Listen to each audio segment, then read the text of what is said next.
socialist, secular, democratic, republic,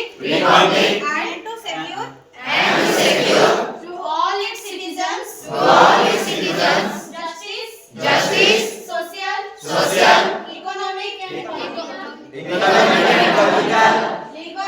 liberty of thoughts, expression, belief, faith, and worship, equality of status,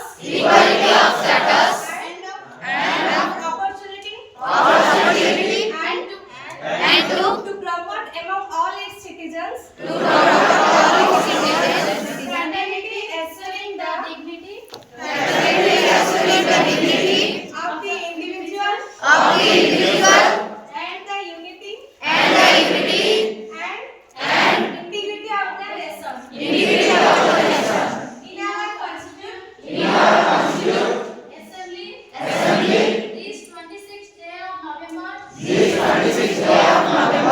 1949,